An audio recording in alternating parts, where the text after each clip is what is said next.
আসসালামু আলাইকুম মজাদার রান্নার চ্যানেলে আপনাদেরকে আবারও স্বাগতম। আজকে আমি আপনাদের সাথে অসম্ভব মজার আর অসম্ভব টেস্টি একটি রেসিপি করে দেখাবো। তো চলুন রেসিপিটা আমরা একটু ঝটপট করে দেখে আসি। আমার এই কড়াইটা নিয়ে কিন্তু কেউ কোনো মন্তব্য করবেন না, কারণ এই কড়াইটাকে আমার এরকম তেলতেলা বানাতে প্রায় 5-6 বছর সময় লেগেছে। যারা আমরা এরকম দস্তার কড়াইতে রান্না করি তারাই একমাত্র জানি এই কড়াইগুলোতে রান্না করার কতটা আরাম।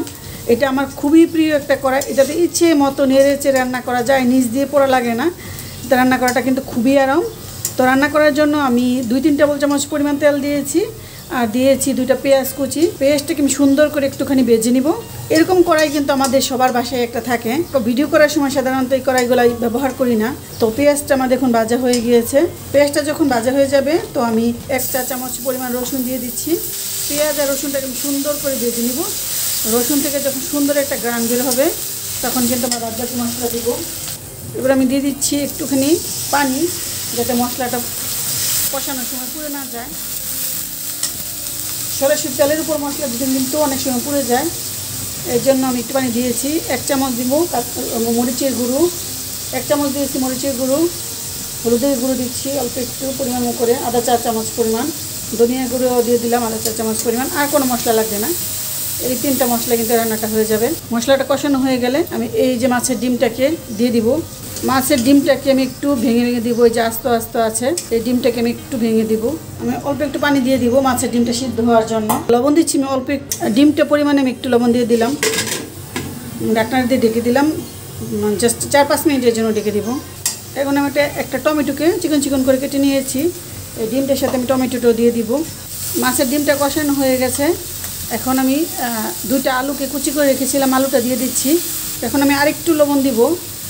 লবণটা আমি আলুর পরিমাণে দিব, একবারে লবণ দিব না, আমি একটু দাপে দাপে লবণটাকে দেবো। আমি অল্প একটুখানি পানি দিয়ে দিব যাতে আলুটা ডিমটা সিদ্ধ হয়ে যায়। খুব বেশি পানি কিন্তু দেওয়া যাবে না, তাহলে আলুটা ভেঙে যাবে। এবার আমি ঢাকনা দিয়ে রেখে দেবো। আলুটার ডিমটা কিন্তু সিদ্ধ হয়ে গেছে। আলুটা যখন এরকম 80% সিদ্ধ হয়ে যাবে আসল জিনিসটা দিয়ে দিব। এই দেখুন তিতা করলাকে আমি কুচি করে নিয়েছি, এই তিতা করলা দিব। তিতা করলাটা দিয়ে দিলাম। এই তিতা করলা কিন্তু খাবারের রুচি বাড়ায়, আর এই তিতা করলা দিয়ে যে ডিম ভাজি কতটা টেস্টি, ট্রাই করলে বুঝতে পারবেন যেটা আসলে টেস্টি। আর একটু লবণ কিন্তু দিচ্ছি। এখন চুলার আঁচটাকে মিডিয়াম করে দিব আর সবকিছুকে মিক্স করে দিব। মাছের ডিম দিয়ে তিতা করলা যে কি অসম্ভব মজার, এটা একবার হলে বাসায় কিন্তু ট্রাই করবেন। করলা দেওয়াতে দেখুন একটুখানি পানি ছেড়েছে, তো এই পানিতে কিন্তু করলা সিদ্ধ হয়ে যাবে আর আলু টালু সব সিদ্ধ হয়ে যাবে। চুলার আঁচটাকে আসলে একটু মিডিয়াম করে দিতে হবে, যেহেতু আমরা আলু দিয়ে ভাজি করব, এই জন্যই কিন্তু তেলটা একটু বেশি লাগে। আর মাছের ডিমে কিন্তু এমনি থেকে তেলের পরিমাণ বেশি লাগে।